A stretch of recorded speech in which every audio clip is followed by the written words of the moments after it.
Yep, There you're we're working. good. They're working. We're rolling. You're rolling. You're Good. live. You're live.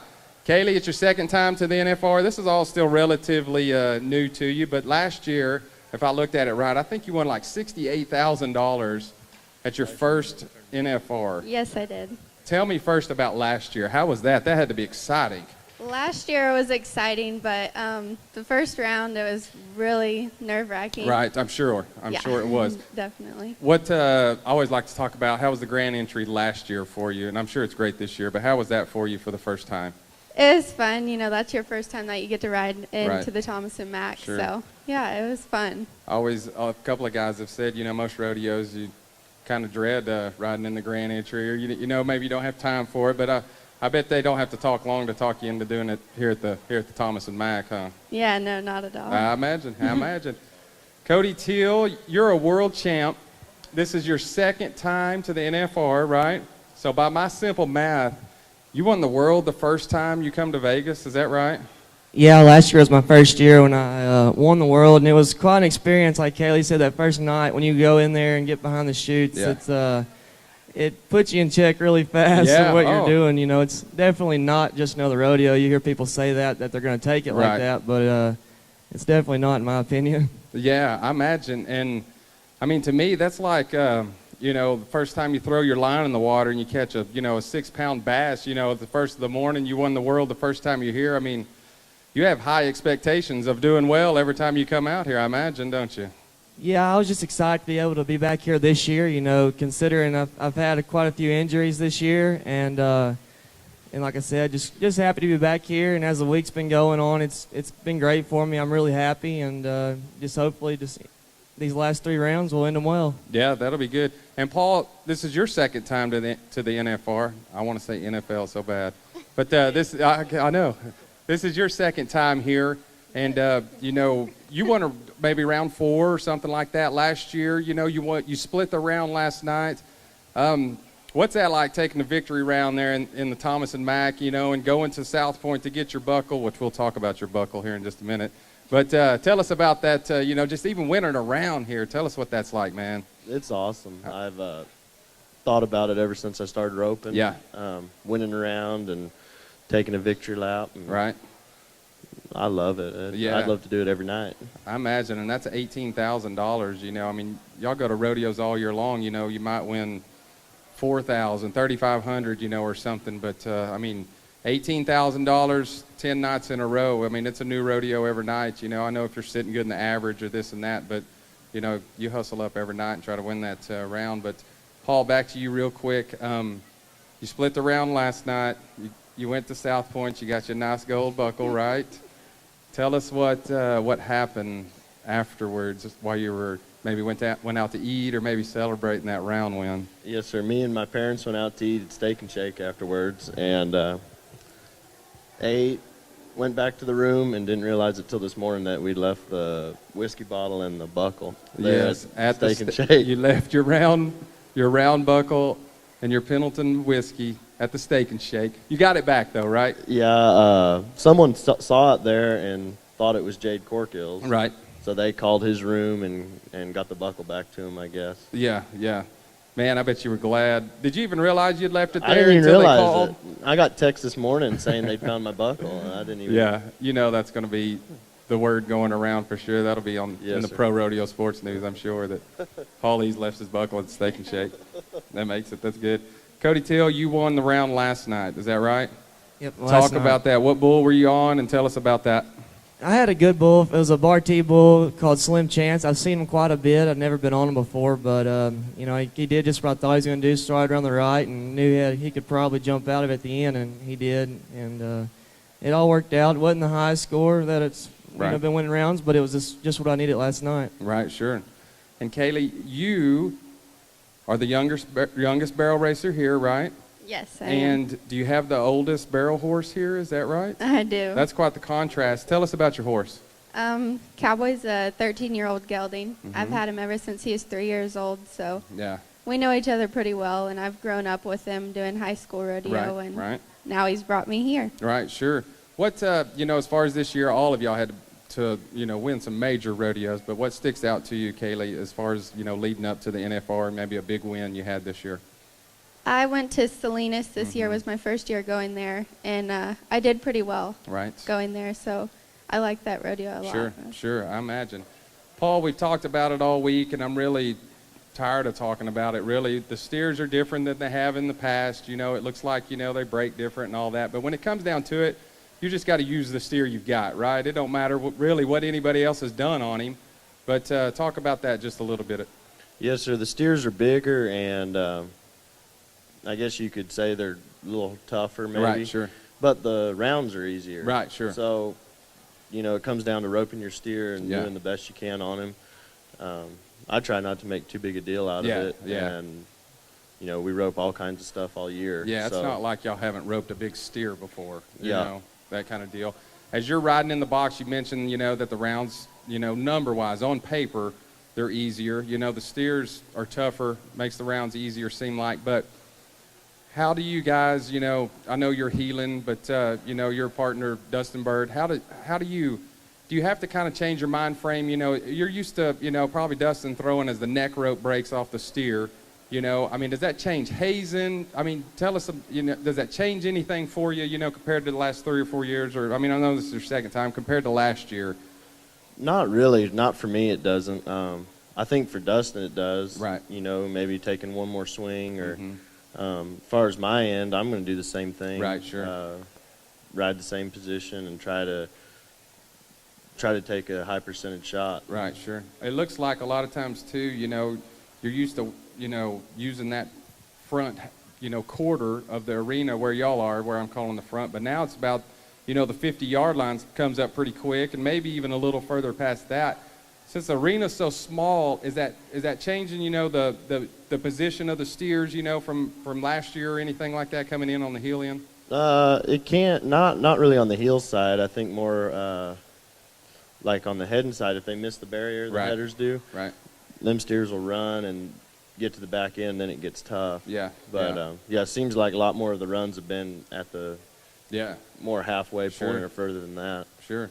Cody Teel, I've always wondered, you know, the bull riding's the last event. What time do you get out to the arena, you know, during the day? What time do you get there? You know, kind of at the beginning of the week, I'd get there like at 5, which is pretty early. But typically throughout the year, you know, every other rodeo, I get there like right when it starts. And then now I'm kind of doing that. I leave probably about 6 o'clock, get there, you know, 6:20, and go get stretched out in the sports medicine room. So, you know, I like to get there not too early, just that way you start getting ready and everything kind of flows until about the time it's time to go out there. Is that tough having to wait that long, you know, till the bull riding sometimes? Do you ever wish it was maybe the second or third event? Yeah, I mean, whenever you get there kind of earlier, it does, you know, because it's more so, at this point, it's not that you get nervous, it's just the anticipation of it, and it can, you know, it just gets annoying just waiting around all the time, for sure. I imagine.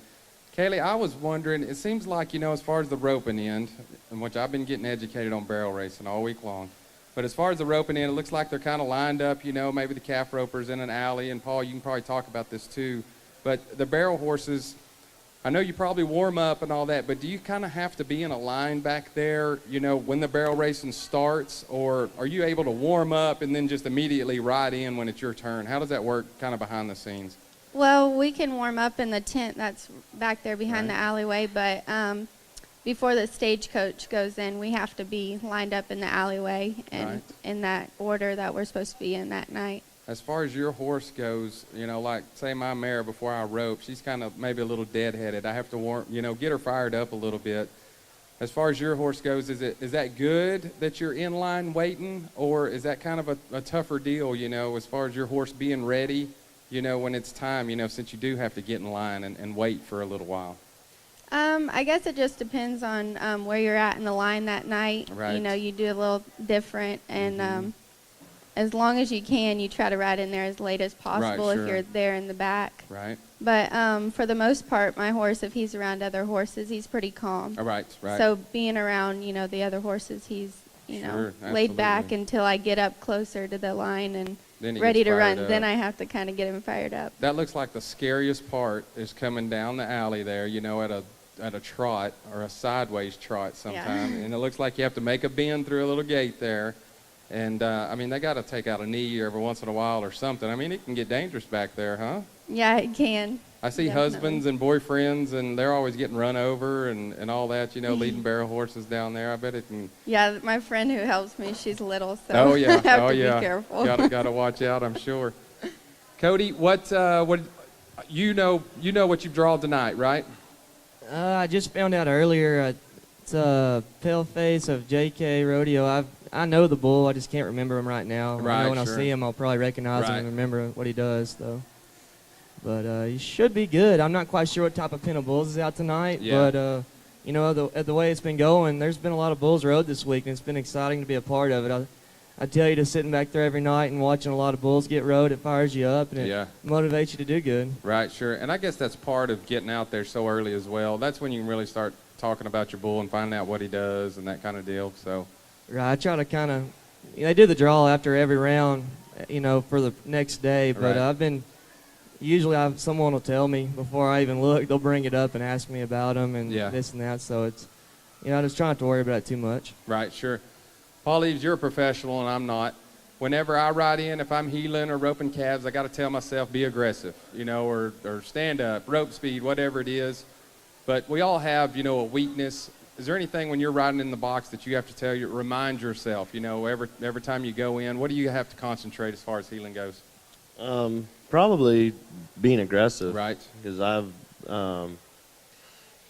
naturally I like to just make sure I catch and be consistent. Right. And so situations like this where it's fast, I have to remind myself to take a chance and to be aggressive right there. Absolutely. And I know you guys, y'all don't know what steer you've drawn until, maybe an hour and a half or something before the rodeo starts. And then you hit the videos as well and kind of see what of course, by now all the steers have been run through, that kind of deal. But I guess you just kind of start asking around and checking out what your steers are going to do. Is that right? Yes, sir. We got videos on the steers, so I can watch what they did on the first 2 times we run them through for the rodeo, and then they've gone twice now already in the rodeo, so we can watch about 4 runs on them. Yeah. Cody Teel, what do you do throughout the year to stay in shape, or do you just get on bulls?